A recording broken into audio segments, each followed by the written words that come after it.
Contoh doktrin yang salah membuat kita terbelenggu. Kita jadi orang Kristen. Kalau doa, jangan suka minta-minta. Sering dengar nggak? Waktu diajar, jangan suka minta-minta. Orang Kristen nggak berani minta. Salah. Makanya akhirnya nggak berani untuk berdoa. Karena iblis ingin membelokkan sedikit supaya kita menjadi kecewa kepada Tuhan. Padahal Alkitab mengajar kita justru kita diajar minta. Tapi kemudian diajarkan jangan meminta. Kayaknya betul, kayaknya rohani. Tapi itu memenjarakan pikiranmu. Sehingga waktu mau minta, gak berani. Itu diperbudak, diikat lagi supaya kita menjadi kecewa. Makanya banyak orang Kristen kalau minta-minta itu gak rohani. Kalau minta-minta itu namanya nggak dewasa rohani. Akhirnya minta ke tempat yang lain. Ke tempat yang lain lebih boleh. Mau ke dukun lah, kemana boleh minta. Kalau ke Tuhan, minta nggak rohani.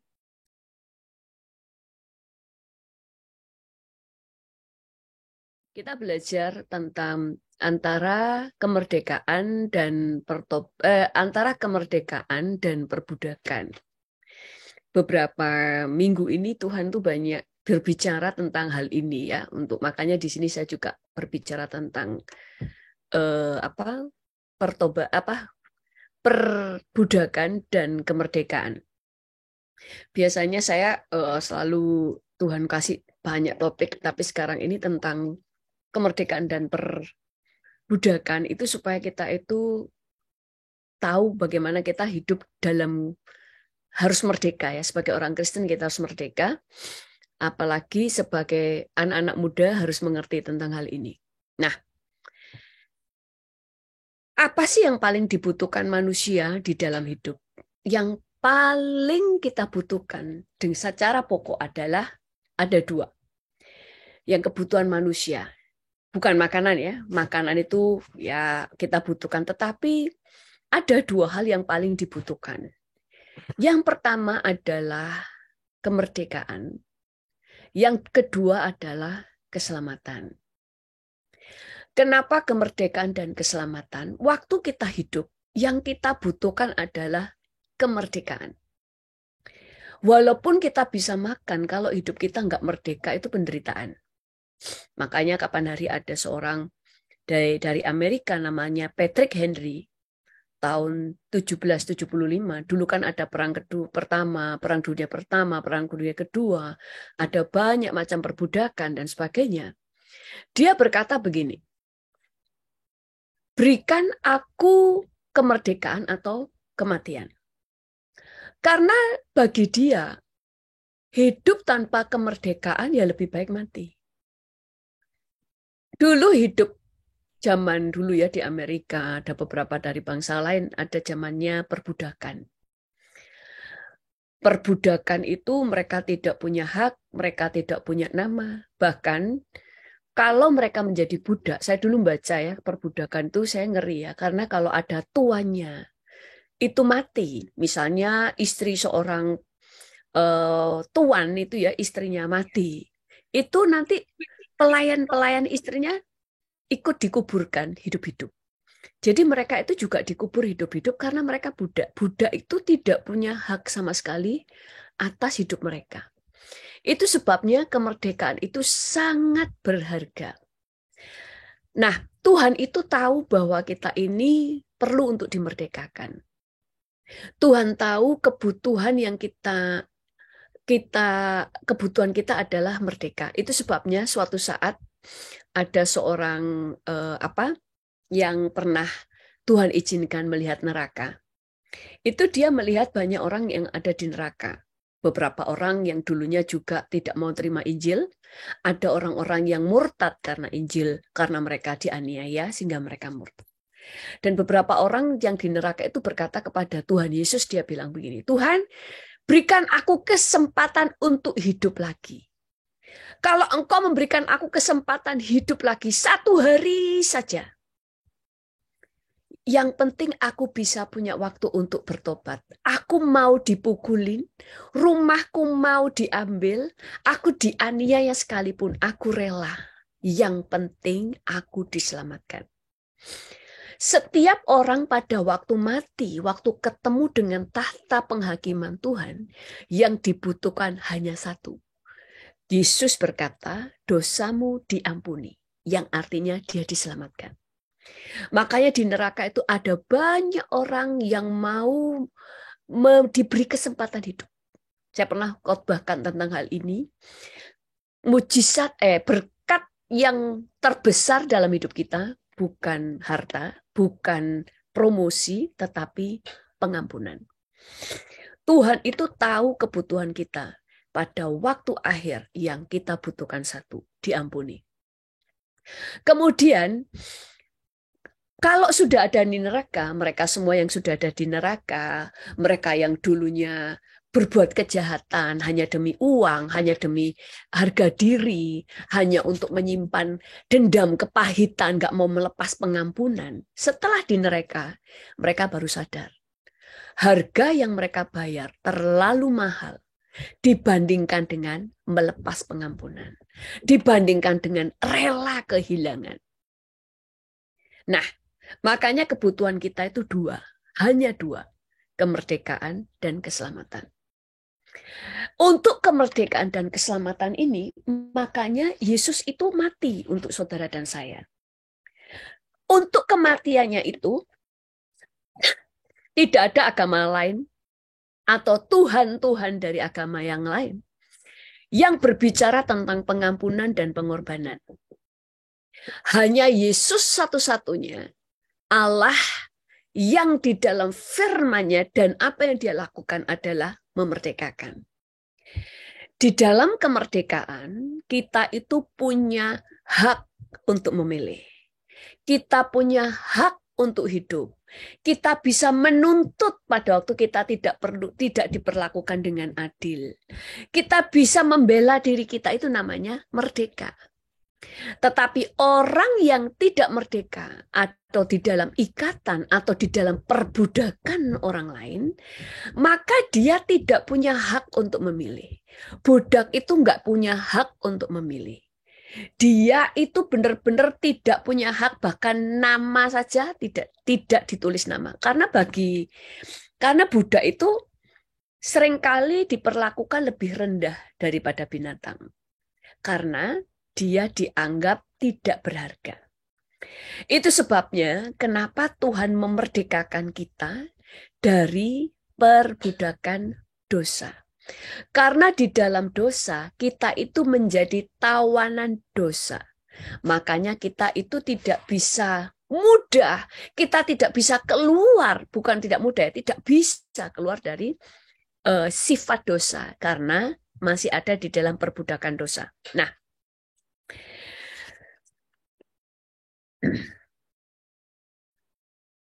pada waktu kita dimerdekakan, pada waktu Yesus disalibkan, mati, kita itu mengalami kemerdekaan.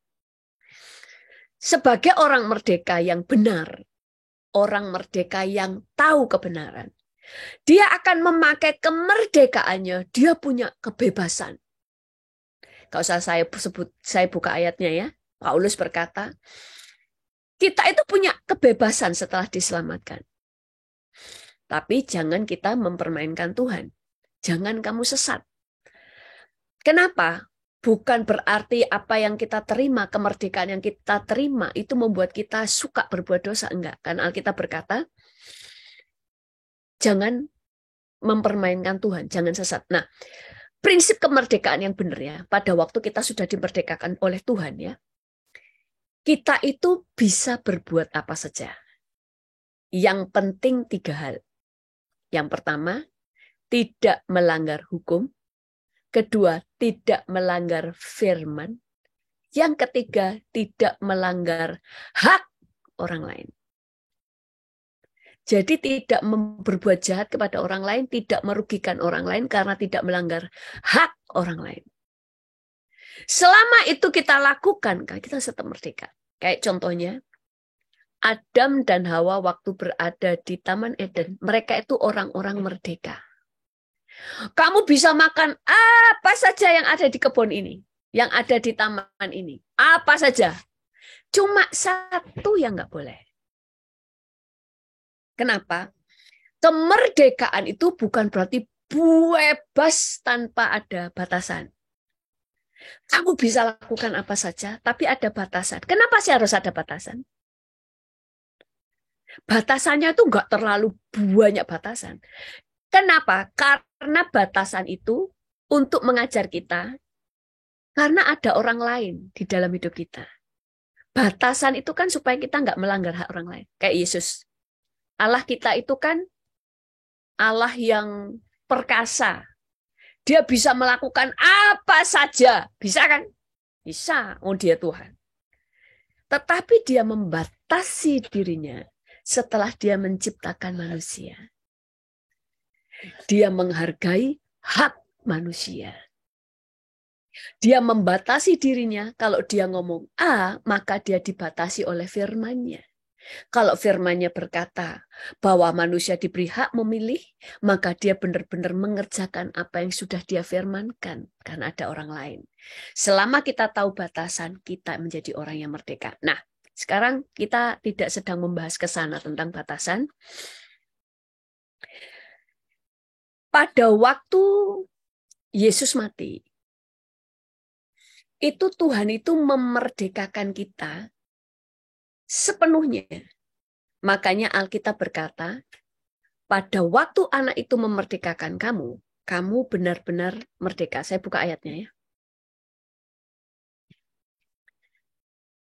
Ini ya. Kebutuhan manusia yang terbesar adalah kemerdekaan dan keselamatan. Ini dulu ya. Saudara, Tuhan itu kan datang ke dunia, kan kemarin kita merayakan Paskah ya. Sebab manusia datang untuk mencari dan menyelamatkan yang hilang.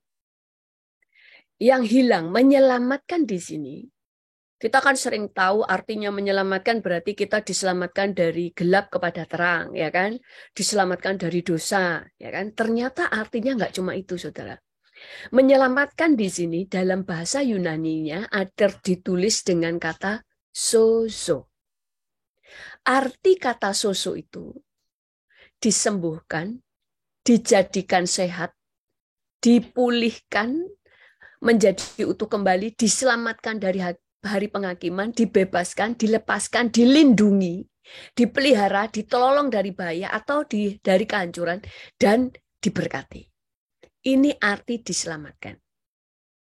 Pada waktu kita diselamatkan, tujuan Tuhan memerdekakan kita. Makanya kita disembuhkan, dijadikan sehat, dipulihkan, diselamatkan, dibebaskan, dilepaskan, dilindungi, dipelihara, ditolong dari bahaya atau dari kehancuran, dan diberkati. Bahkan arti yang lain dijadikan makmur. Itu arti diselamatkan. Kenapa? Karena Tuhan membenci dosa. Maka Tuhan juga membenci akibat dari dosa. Akibat yang ditimbulkan dari dosa adalah kehancuran. Makanya pada waktu kita diselamatkan, Tuhan itu mau pulihkan kita dari kehancuran. Jadi kita harus mengerti tentang arti keselamatan dalam hidup kita. Arti keselamatan itu sebuah keutuhan, nggak cuma kita diselamatkan dari neraka, tapi kita diselamatkan dari akibat dosa. Pemulihan yang utuh. Nah, pada waktu Yesus mati, itu artinya Yesus itu waktu mati di atas kayu salib, Tuhan itu kan membayar dosa, menebus kita dari dosa, membayar hutang dosa dengan darahnya. Itu lewat kematian. Waktu mati kita itu Tuhan membayar lunas. Tetapi sebelum dia bangkit, kita tidak bisa terima apa-apa. Waktu dia bangkit, baru kita menerima apa yang dia sudah bayar. Ini ya, saya baca dulu ya. Jadi apabila anak itu memerdekakan kamu, kamu pun benar-benar merdeka. Lalu firman Tuhan berikutnya. Oh. Ya. Oke, sebentar ya. Nah, kan tadi dikatakan kalau Yesus memerdekakan kamu, maka kamu benar-benar merdeka. Tadi saya katakan orang merdeka itu punya hak untuk memilih. Dia punya pilihan. Makanya setelah kita menerima Yesus sebagai Tuhan dan Juru Selamat, kita diselamatkan dan dimerdekakan. Pada waktu kita dimerdekakan, sejak itu kita punya hak untuk memilih. Memilihnya itu gimana? Makanya pada waktu kita sudah menjadi orang Kristen, kamu tidak bisa lagi sedikit-sedikit nyalain setan. Kita itu punya kemerdekaan. Makanya kita mau bertumbuh atau tidak. Kita mau berubah karakter kita atau tidak. Kita memilih untuk bertobat atau tetap di dalam dosa. Kita mau memilih memberikan waktu kita untuk bersekutu dengan Tuhan atau tidak.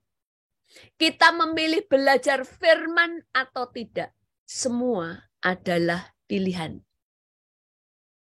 Kita tidak bisa ngomong, saya begini, saya jatuh bangun dalam dosa karena setan. Saya tidak mau kalau mau ke gereja males karena setan. Saya itu tidak bisa bertumbuh karena setan. Berarti saudara bukan orang merdeka. Padahal sejak terima Yesus, saudara adalah orang merdeka. Makanya Paulus, perjanjian lama dan perjanjian baru berbeda. Berbedanya gini, di perjanjian lama tidak boleh ini, tidak boleh ini, tidak boleh ini. Di perjanjian baru, Paulus berkata, segala sesuatu diperbolehkan, segala sesuatu halal bagiku. Loh, semuanya boleh. Tetapi aku tidak membiarkan diriku diperhamba oleh apapun. Kenapa? Karena hidup adalah pilihan.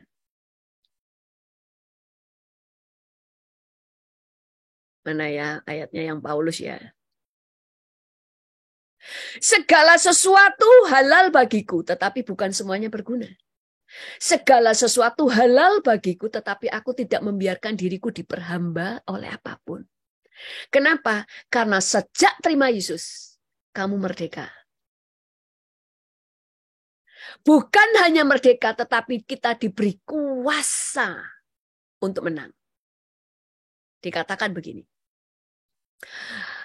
Lalu kata Yesus kepada mereka. Sebentar ini apa ya? Ini kok nggak bisa. Oke. Kata Yesus kepada mereka, aku melihat iblis jatuh seperti kilat dari langit.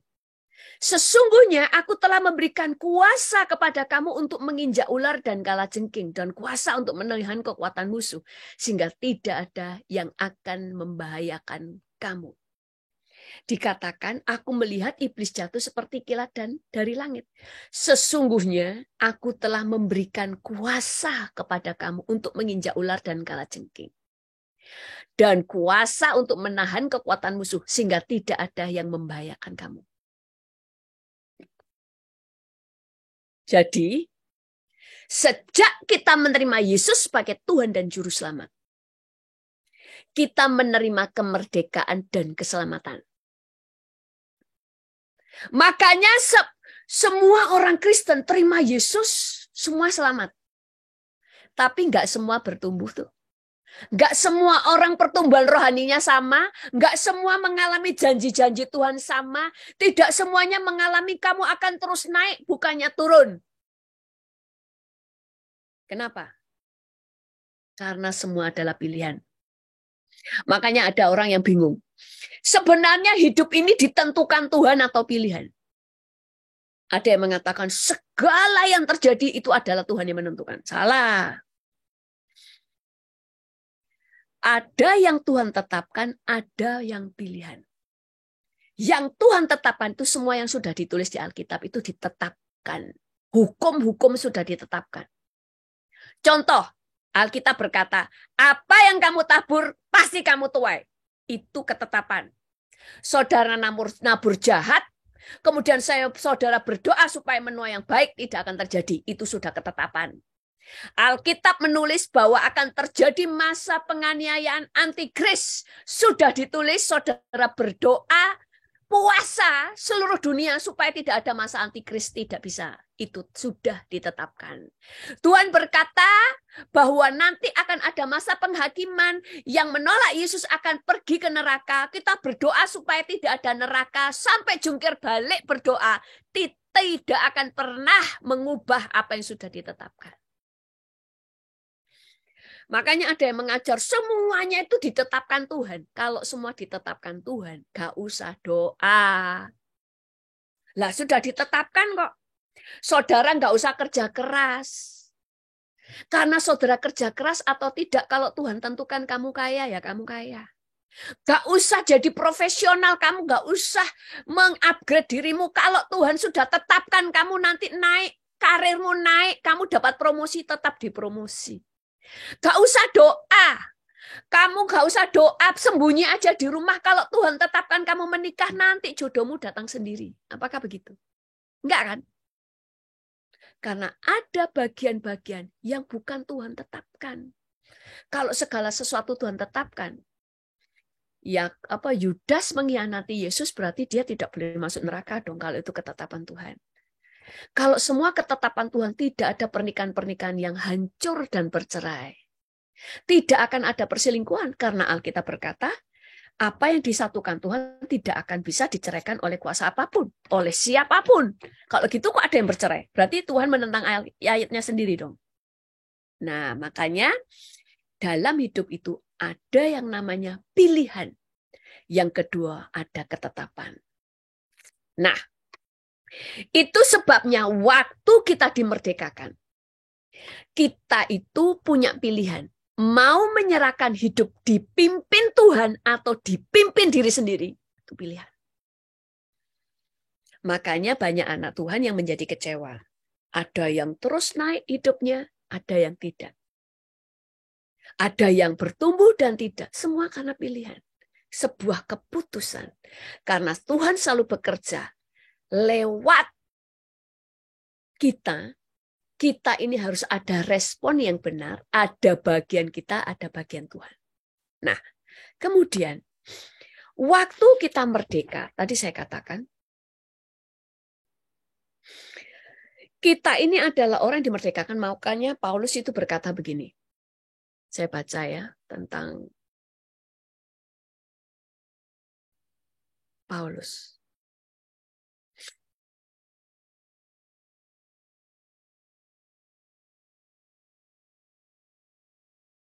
Yang kukehendaki ialah mengenal Dia dan kuasa kebangkitannya dan persekutuan dalam penderitaannya, di mana aku menjadi serupa dengan Dia di dalam kematiannya. Paulus itu sudah 30 tahun menjadi orang percaya. Tetapi dia masih merasa perlu untuk mengenal Dia dan kuasa kebangkitannya. Kenapa? Iman itu berbanding lurus dengan pengertian firman yang kita peroleh. Iman itu nggak boleh ngambang. Imannya ngawur. Tapi iman itu harus berdiri atas firman. Makanya begitu Paulus yang dia butuhkan mengenal kuasa kebangkitan. Kalau sudah tahu di dalam kebangkitannya ada kuasa kemerdekaan dan ada kuasa keselamatan.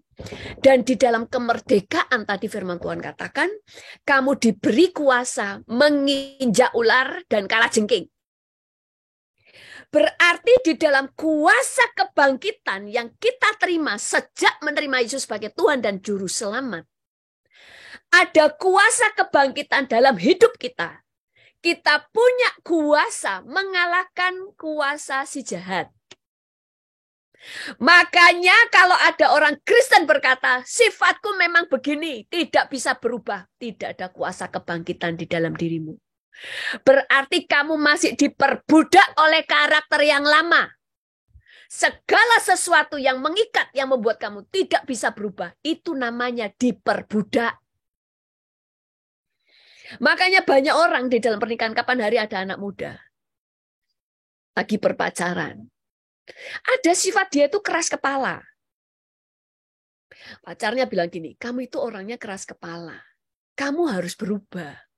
Jawabannya dia bilang gini. Dia langsung ngomong gini, memang aku begini, gak bisa berubah. Terus saya ngomong sama dia, kalau kamu punya prinsip, tidak bisa berubah, kamu itu budak. Budak dari dosa dan karaktermu yang lama. Orang merdeka itu bisa memilih untuk berubah atau tidak. Makanya kita nggak bisa cuma slogan, oh kuasa kebangkitan, tapi nggak ngerti apa itu kuasa kebangkitan. Kuasa kebangkitan membuat kamu punya kuasa. Kayak gini, Indonesia waktu merdeka, dia itu punya kuasa untuk ngusir bangsa lain yang mau memporak-porandakan Indonesia karena dia merdeka. Dia bisa tolak, dia bisa memenjarakan orang yang bikin huru-hara di Indonesia. Tapi waktu mereka ada di dalam penjajahan, tidak bisa. Malah mereka yang jadi budak. Makanya dulu kita mengenal, nggak tahu yang zaman sekarang ya, anak-anak zaman yang sekarang mungkin nggak tahu sejarah Indonesia. Mereka ada Romusa, namanya Romusa, kerja paksa. Mereka nggak bisa menolak, padahal itu di negeri mereka sendiri, perbudakan. Makanya saya bilang begini, kalau orang di dalam pernikahan dan berkata, aku memang begini, tidak bisa berubah, pasti pernikahannya hancur. Karena ada salah satu yang hidup dalam perbudakan. Iblis itu nggak suka kita merdeka. Karena dengan kita merdeka, kita bisa mengalahkan musuh. Tadi dikatakan kamu bisa menginjak ular dan kalajengking. Berarti sekarang kamu nggak bisa sedikit-sedikit itu karena setan. Loh, setan itu cuma bisa goda, tapi tidak bisa menyentuh kita. Iblis itu sudah nggak punya kuasa dalam hidup kita. Semua pilihan. Iblis hanya bisa goda kita lewat orang banyak. Contoh, ada orang ngomong nyakitin. Ada 10 orang misalnya. Ada orang, satu orang tuh kalau ngomong itu menyakitkan. Ada orang-orang yang sakit hati, ada orang yang nggak mau pinggirin, ada orang yang malah ketawa menganggap itu lucu, ada orang yang santai-santai saja. Semua responnya berbeda. Karena setiap orang punya pilihan. Kalau orang di luar Yesus punya ikatan, ya karena mereka masih di dalam budak dosa. Nah, sama dengan sebuah negara. Setelah merdeka, kemerdekaan itu harus dipertahankan dan dijaga. Kemerdekaan di dalam hidup kita harus dijaga. Demikian juga dengan keselamatan harus dijaga. Maka Alkitab berkata, jaga apa namanya? Aduh lupa kata-kata ayatnya. Jadi kita harus menjaga kemerdekaan. Contoh ya. Pada waktu Indonesia merdeka dari penjajahan Jepang dan Belanda. Setelah merdeka, apakah kemudian tidak perlu lagi ada tentara dan polisi? Kan sudah merdeka. Enggak kan? Harus tetap ada tentara. Ada polisi, tentara bagian untuk melindungi bangsa ini dari negara lain. Sementara polisi itu melindungi bangsa ini dari kerusuhan yang ada di dalam. Karena kemerdekaan harus dijaga. Sama dengan hidup kita. Iblis berusaha mengikat kita lagi. Dengan caranya. Nah, salah satu caranya untuk dia memperbudak lagi. Yang pertama, dengan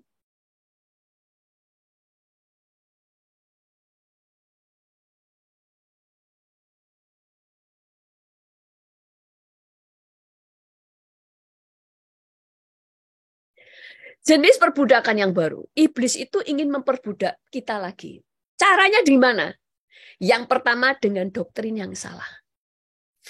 Saudara harus tahu ya, kita itu kan hidup harus di dalam pertobatan kan. Bertobat itu artinya, bertobat itu dari bahasa Yunani artinya berubah cara pikir. Berubah cara pikir menjadi cara pikir yang benar sesuai firman. Nah, sebelum saya jelasin tentang perbudakan yang baru ya. Banyak yang tanya saya sama gini, firman yang jadi rema itu gimana sih? Bener nggak? Banyak yang pengen tahu ya. Banyak yang pengen tahu nggak? Kalau iya saya jelasin. Angkat tangannya kalau pengen tahu.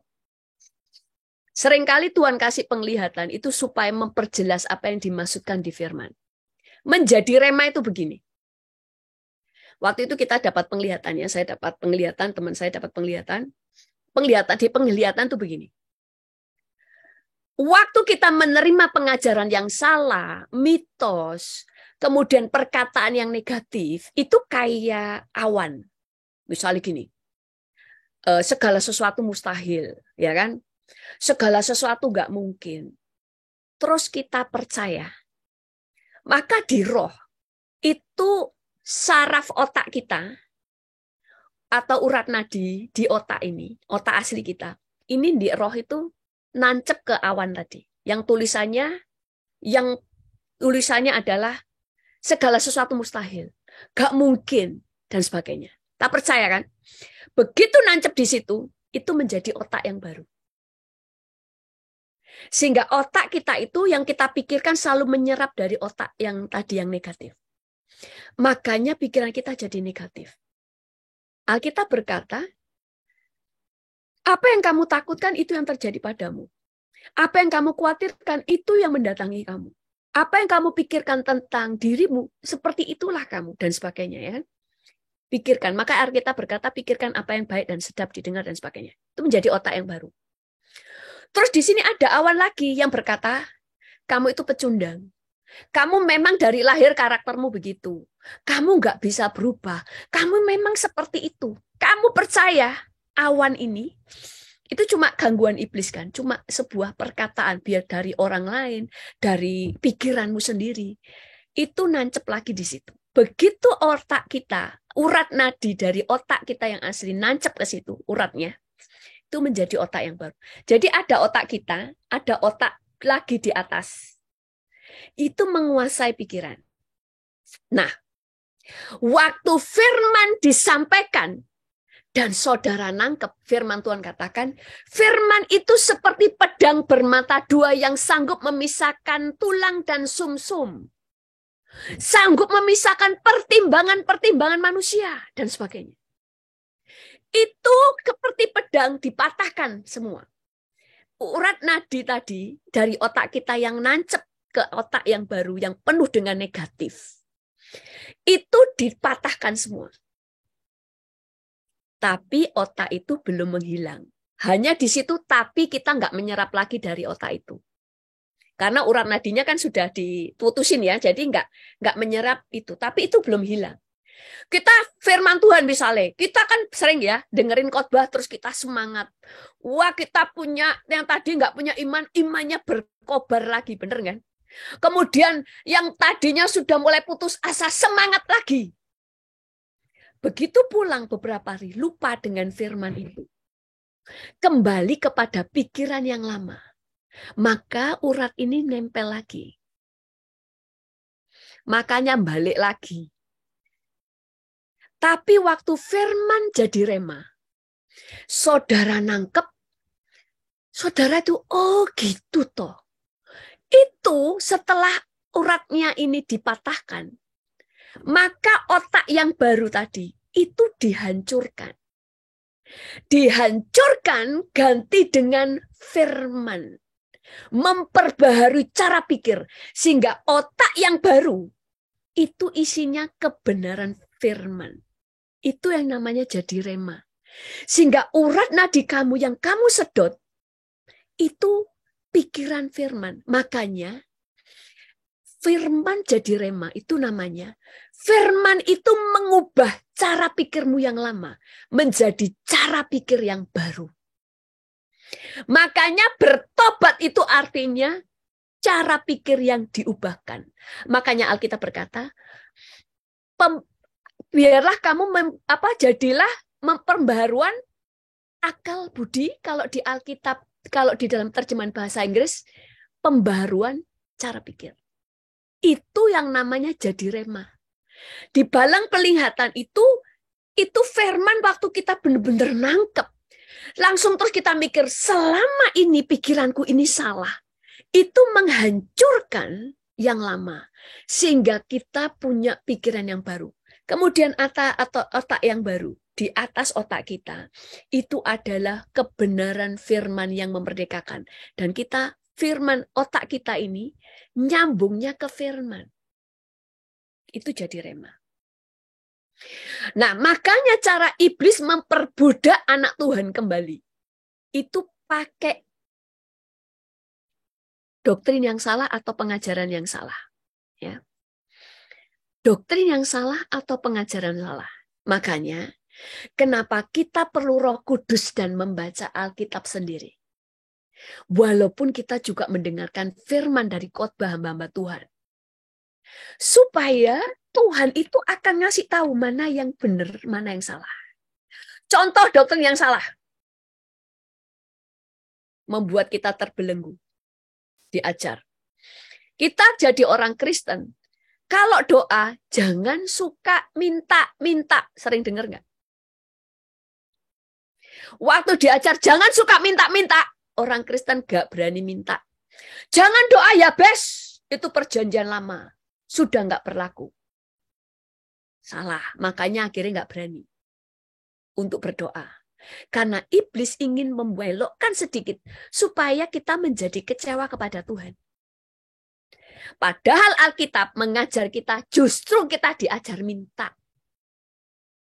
Contoh doa Bapa kami, Alkitab berkata, Yesus sendiri yang ngajar doa Bapa kami. Kata-katanya, Bapa kami yang ada di surga, dikuduskanlah namamu. Jadilah kehendakmu di bumi seperti di surga. Minta loh. Jadilah kehendakmu di bumi seperti di surga. Minta kan? Berilah kami pada hari ini makanan kami yang secukupnya. Minta kan? Dan ampunilah segala kesalahan kami. Seperti kami mengampuni dosa, kesalahan orang lain. Ampunilah segala dosa kami. Minta. Dan janganlah membawa kami ke dalam pencobaan. Minta. Tetapi lepaskan kami dari segala yang jahat. Minta. Semua permintaan. Tapi kemudian diajarkan, jangan meminta. Kayaknya betul, kayaknya rohani. Tapi itu memenjarakan pikiranmu. Sehingga waktu mau minta, gak berani. Itu diperbudak, diikat lagi supaya kita menjadi kecewa. Makanya banyak orang Kristen kalau minta-minta itu gak rohani. Kalau minta-minta itu namanya gak dewasa rohani. Akhirnya minta ke tempat yang lain. Ke tempat yang lain lebih boleh. Mau ke dukun lah, kemana boleh minta. Kalau ke Tuhan, minta nggak rohani. Cuma boleh bersyukur. Loh, kalau kita cuma diajar jangan hanya meminta, boleh. Jangan hanya meminta, tapi belajar mengucap syukur, belajar menyembah Tuhan. Nah itu. Tapi kalau dikatakan jangan minta-minta, itu salah. Bahkan Alkitab berkata begini.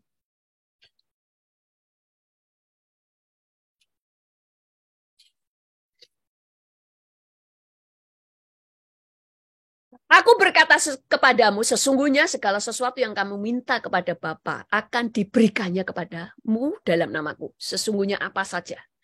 Sampai sekarang kamu belum meminta sesuatu pun dalam namaku. Mintalah, maka kamu akan menerima supaya penuhlah sukacitamu.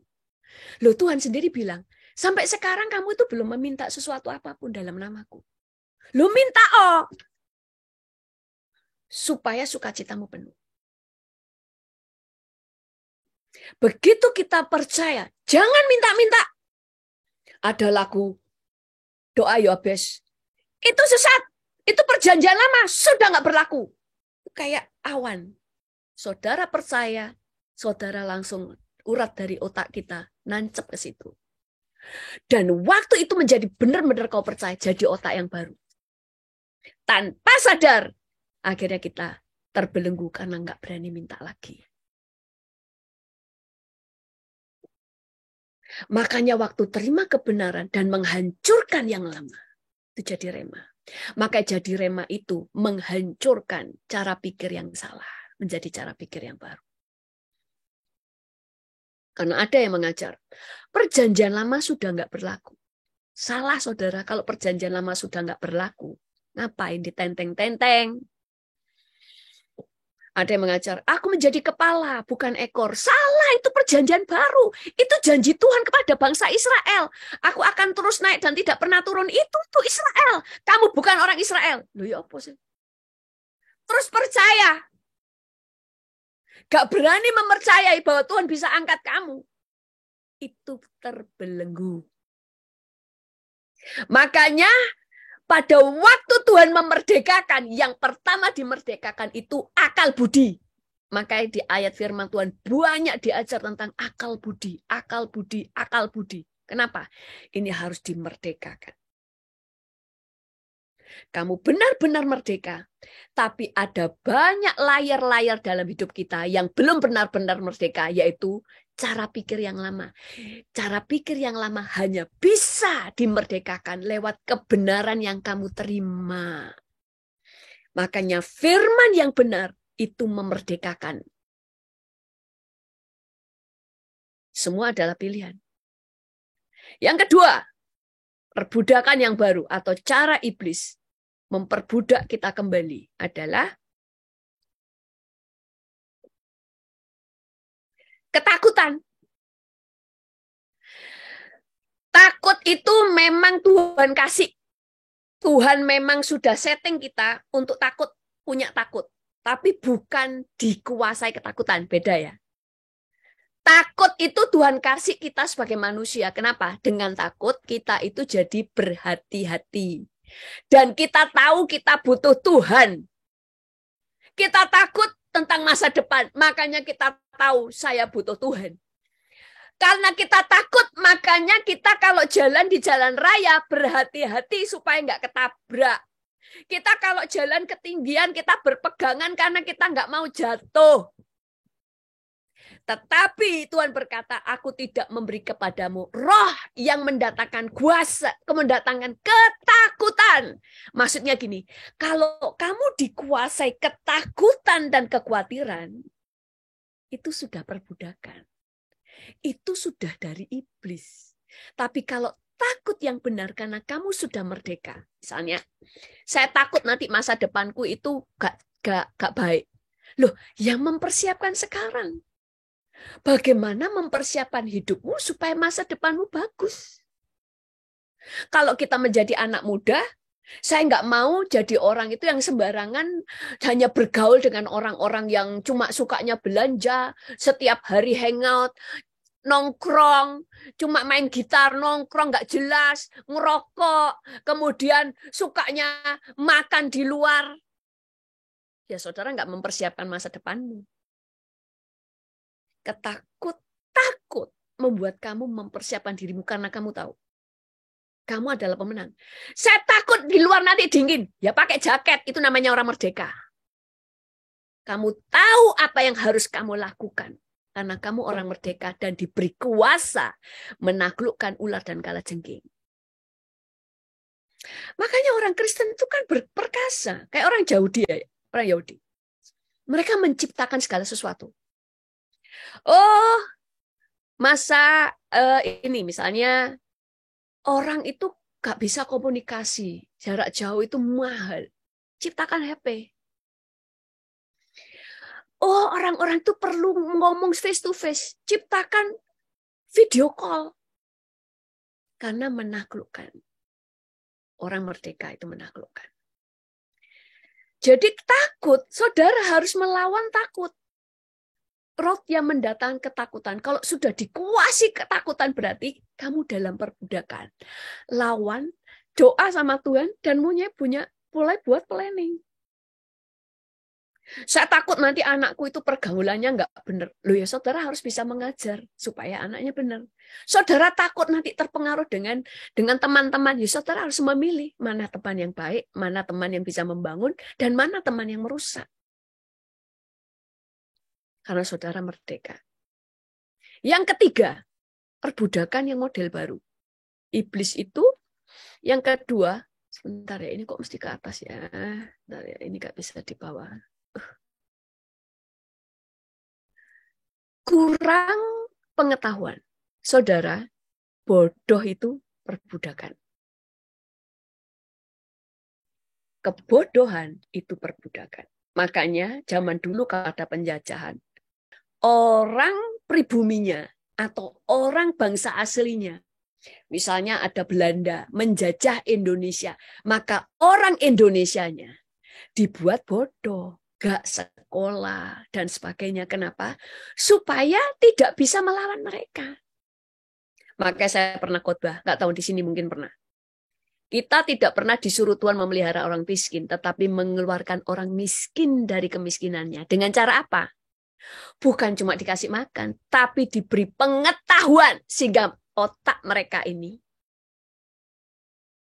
diperbarui. Makanya orang Kristen yang tidak diajar, cuma khotbah-khotbah tentang sedikit-sedikit, oh pokoknya doa, ada mujizat, ada berkat.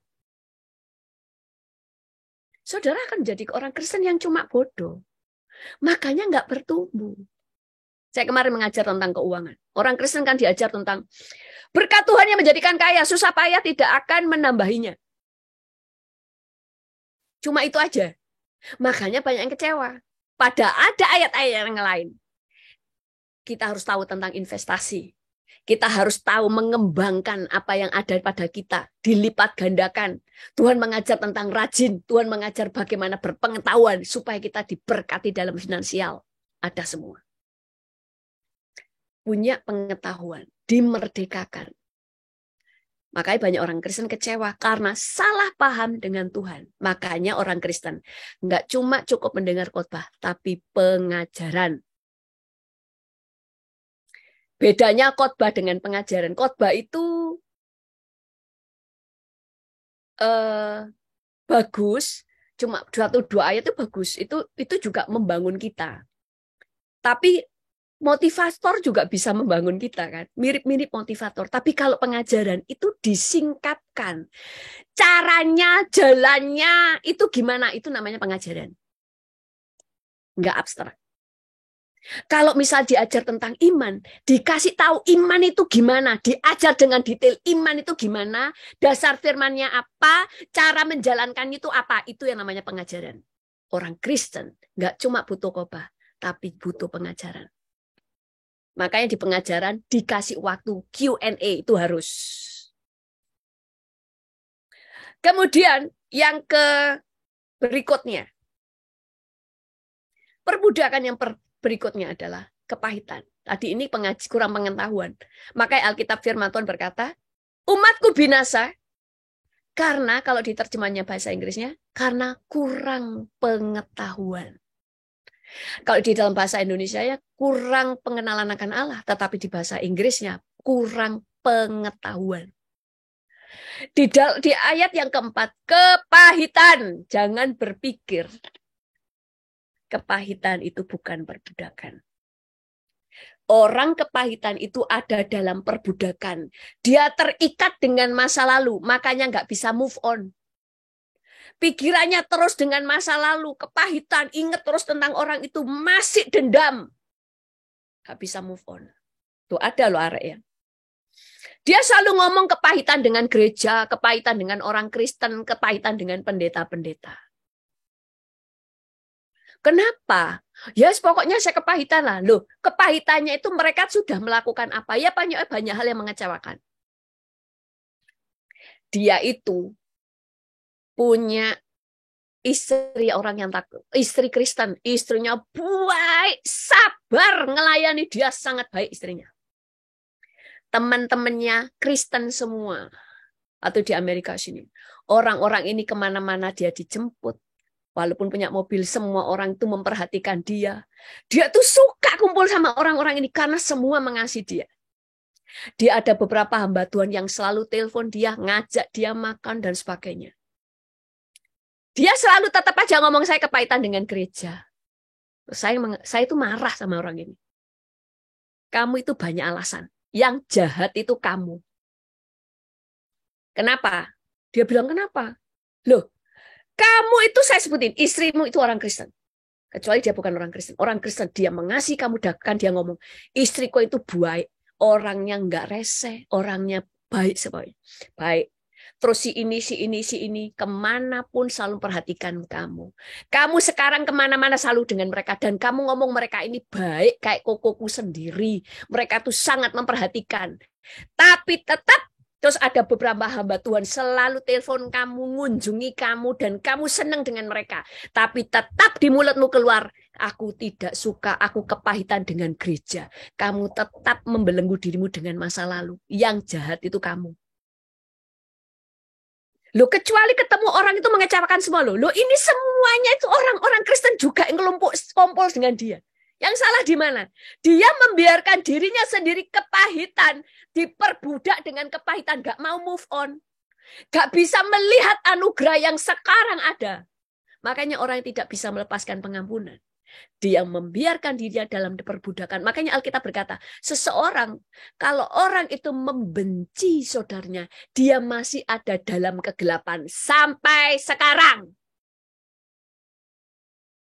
Kamu terima Yesus, dimerdekakan, tapi kamu milih untuk terpenjara lagi dengan tetap kepahitan. Kepahitan itu membelenggu. Maka orang kepahitan tersinggungan, sensitif. Ya anak ini juga gitu. Tersinggungan, sensitif, ya kan? Padahal semua orang sudah berbuat baik sama dia, dilayani. Maka dia kalau pergi-pergi, yang dipanggil ya anak-anak ini. Kenapa? Dia suka. Tapi tetap aja kalau diajak ke gereja, saya pahit dengan orang Kristen. Loh lah ini tadi juga orang Kristen. Nah, kenapa? Orang pahit itu membelenggu dirinya sendiri sehingga tidak bisa melihat anugerah. Yang berikutnya, bagaimana kita diperbudak lagi oleh iblis? Padahal sebenarnya sejak terima Yesus kita sudah dimerdekakan.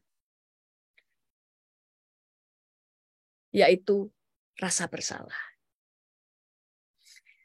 Semua orang waktu mengalami kesalahan pasti punya perasaan bersalah. Apalagi kalau orang itu baik. Kalau sudah melukai orang tanpa sadar pun dia akan merasa bersalah.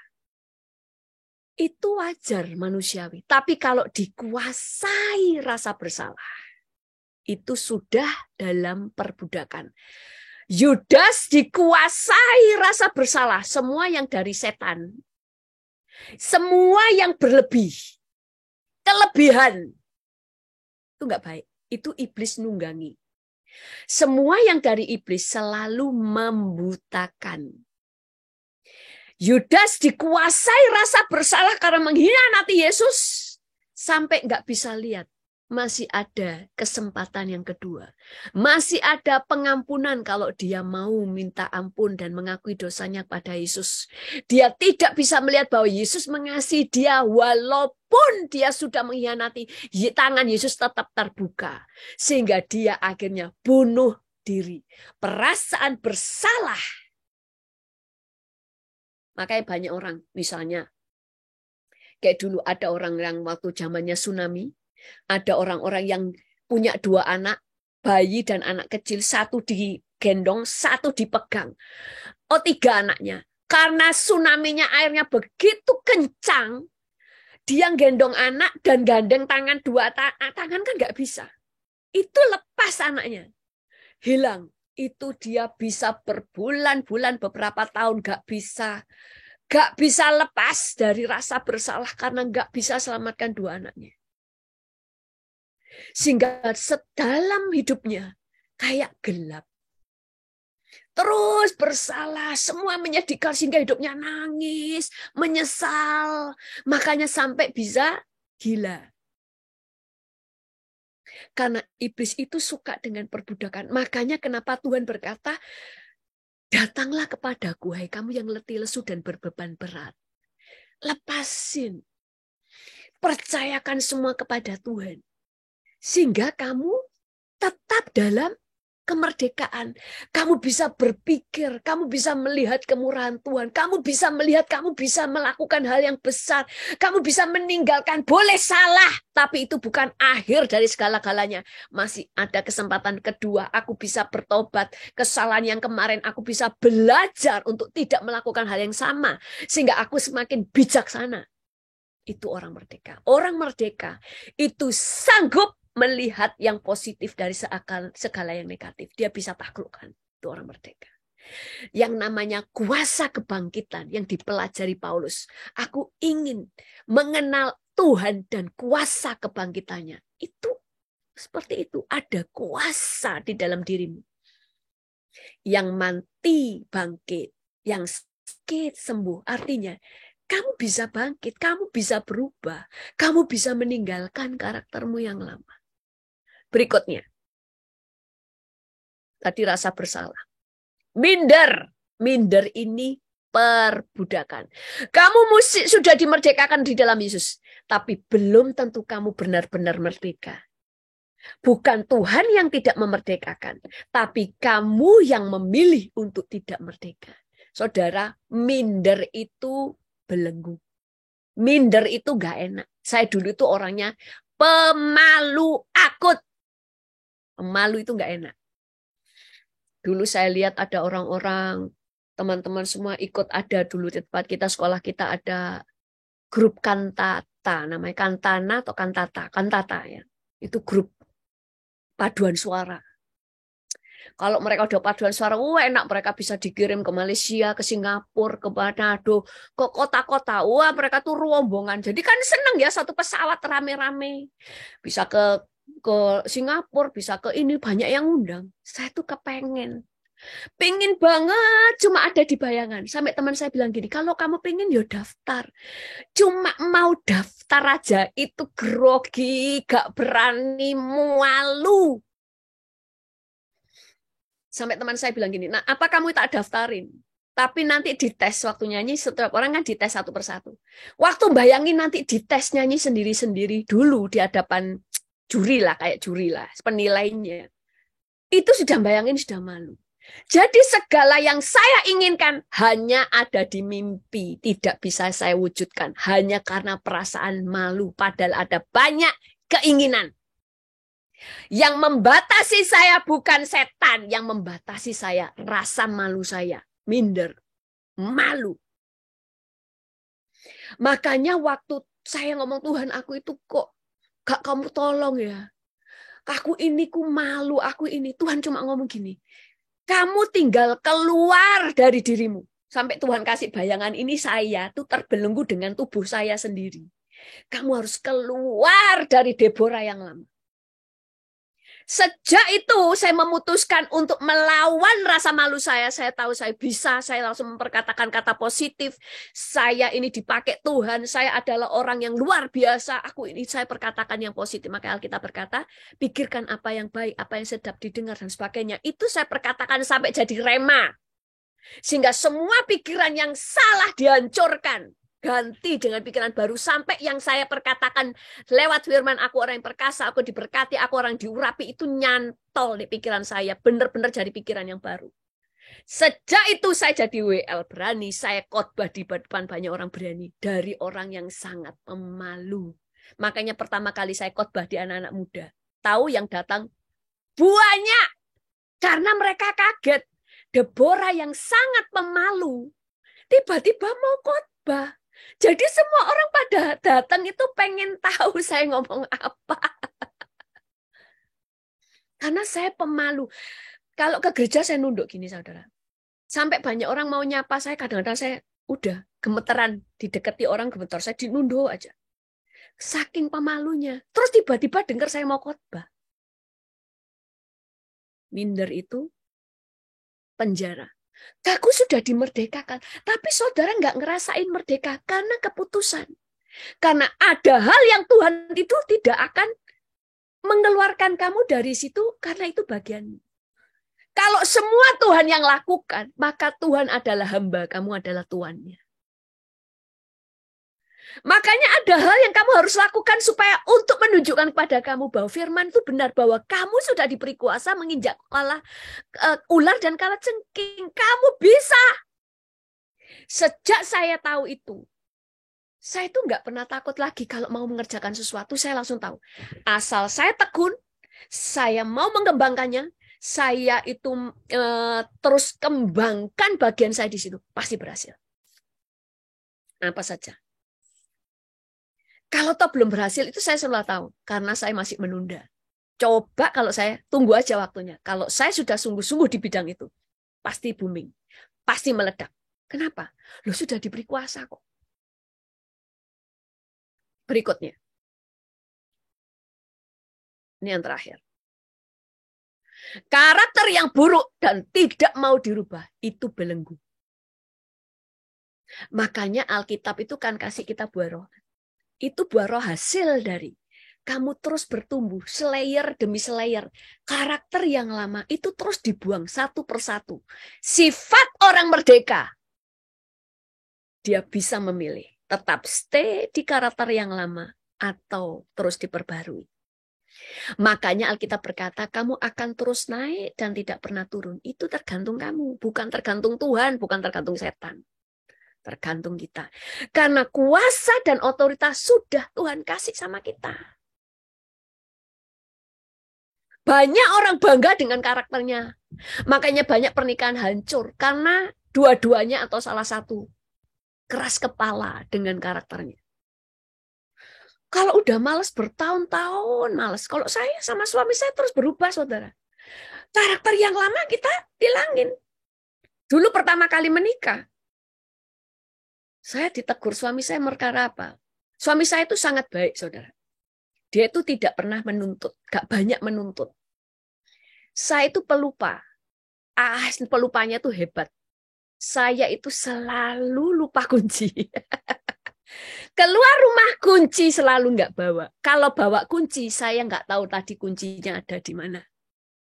Jadi berkali-kali dulu kan waktu di Amerika ini kan sewa ya tempatnya. Itu sampai landlordnya itu dia bilang gini, aduh kamu gitu. Maksudnya gini, karena dia berkali-kali harus bongkar lemari, pintu gara-gara saya nggak punya kuncinya. Itu berkali-kali itu kan merugikan dia kan, rumahnya itu kan pintunya kan harus saya dibongkar gara-gara saya nggak punya kunci. Suami saya itu kan nggak suka merugikan orang, makanya dia tegur saya. Dia selalu kemudian saya karena kunci, saya pulang di rumah, suami saya kerja, dia sampai datang karena nggak tega istrinya ada di luar rumah, dikasih kunci, balik lagi kerja. Lama-lama jengkel dia. Apa saja saya lupa. Sampai saya ngomong supaya nggak ditegur suami saya, bukan nggak dia marah, saya bilang gini aja sayang. Semua sekarang akan kucatat, ini tak taruh di mana, ini tak taruh di mana, ini taruh di mana. Terus suami saya bilang gini, percuma, nanti kamu hilang catatannya. Nanti yang hilang catatannya malah nggak tahu tadi catatannya yang hilang. Bener juga, yang diperbarui itu cara pikirnya, dia bilang itu. Akhirnya, saya tidak mau ini menjadi sebuah sumber malapetaka rumah tangga, ya kan? Loh, saya harus berubah. Ada yang ngajarin saya, gantung kunci tepat di sebelahnya di pintu. Jadi begitu keluar di pintu ada kunci. Ambil. Begitu masuk lihat kalau kuncinya belum ada, bisa kuncinya masih nyantol di di pintu atau lupa. Jadi selalu di situ. Sejak itu nggak pernah lupa kunci. Terus berubah. Ada sifat yang nggak bagus, langsung berubah. Makanya itu yang namanya bertumbuh. Makanya kita mau berubah atau tidak itu pilihan. Karena kita sudah punya kuasa kebangkitan. Ini ada video singkat. Ini sangat bagus. Ini memberi contoh. Ada banyak orang Kristen yang punya masalah yang sama terus-menerus bertahun-tahun. Seringkali masalah itu bukan dari luar, bukan dari orang lain, bukan keadaan, tapi sifat kita yang kita pertahankan. Oh ini tadi ya, sebelum ke video ya. Segala sesuatu halal bagiku, tetapi bukan semuanya berguna. Segala sesuatu halal bagiku, tetapi aku tidak membiarkan diriku diperhamba oleh suatu apapun. Oh tadi sudah dibaca ya. Supaya kita sungguh-sungguh merdeka, Kristus telah memerdekakan kita. Karena itu berdirilah teguh dan jangan mau lagi dikenakan kuk perhambaan. Berarti bisa nggak kita dikenakan kuk perhambaan lagi?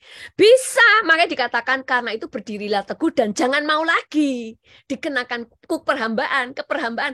Karena Tuhan sudah memerdekakan kamu. Jadi kemerdekaan itu tidak otomatis akan terjadi sampai akhir zaman. Kenapa? Karena kamu ini punya hak untuk memilih. Kamu memilih untuk tetap merdeka atau diperbudak lagi, itu pilihan. Oke, ini videonya ya.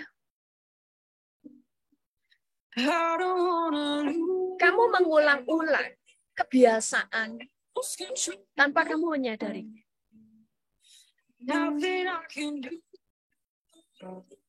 Orang ini punya kebiasaan yang sama. Setiap orang diperlakukan seperti itu.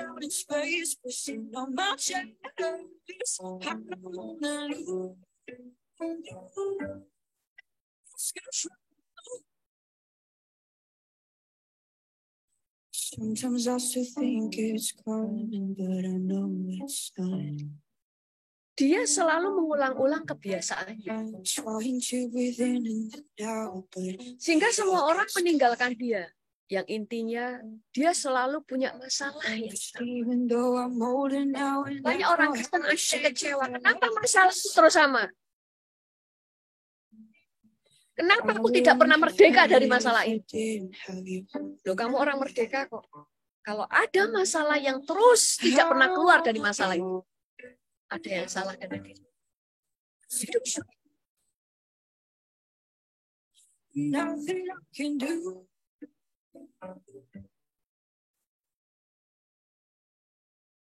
Makanya kenapa kita sering diajar, kalau kamu mau berubah, orang lain berubah, kamu dulu yang berubah.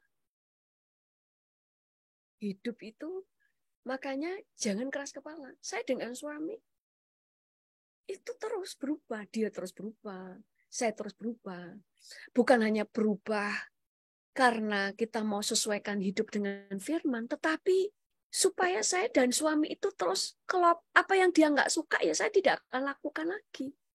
Apa yang saya tidak suka, dia tidak akan lakukan lagi. Nggak pernah berulang-ulang. Misalnya nih, suami misalnya, kan ada orang yang berkata kan, ada pernikahan yang hancur gara-gara suami sudah dikasih tahu, kalau pencet odol, jangan tengahnya. Orang keras kepala, dikasih tahu bertahun-tahun, tetap aja pencet tengahnya. Itu orang nggak merdeka. Karena kebodohan itu perbudakan. Karakter yang jelek itu perbudakan. Kenapa saya dan suami? Kita lupa lah, terakhir kapan kita bertengkar. Sudah dulu waktu pertama menikah, salah satunya tentang puji dan sebagainya. Tapi setelah itu, kayak kita nggak pernah bertengkar.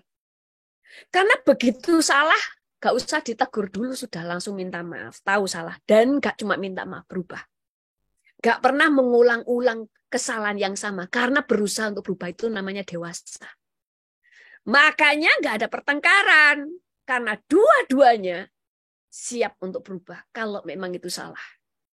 Siap minta maaf, langsung berterima kasih. Kalau minta maaf, gak cuma minta maaf, berubah. Orang merdeka, dia bisa berubah. Orang merdeka, dia bisa memilih. Takut akan Tuhan atau tetap tinggal dalam dosa. Dia mau bertumbuh atau tidak, semua pilihan. Amin. Itu ciri orang merdeka. Nah, sebelum ada Q&A, mari kita berdoa. Tuhan, kami bersyukur kepadamu. Saat ini kami tahu ada kuasa kebangkitan di dalam diri kami. Ampuni kami, seringkali kami tidak sadar. Kami membiarkan diri kami diperbudak lagi oleh karakter, oleh kebodohan, oleh dosa, oleh iblis, karena pilihan kami. Saat ini kami mengerti bahwa kami diberi kuasa untuk menang, sehingga tidak ada alasan bagi kami untuk tidak beroleh kemenangan demi kemenangan, karena Engkau sudah memberi kami kuasa kebangkitan dan urapan untuk menang. Karena Engkau telah memberi kami kuasa untuk mengalahkan ular dan kalajengking. Terima kasih dalam nama Tuhan Yesus. Haleluya. Amin. Oke.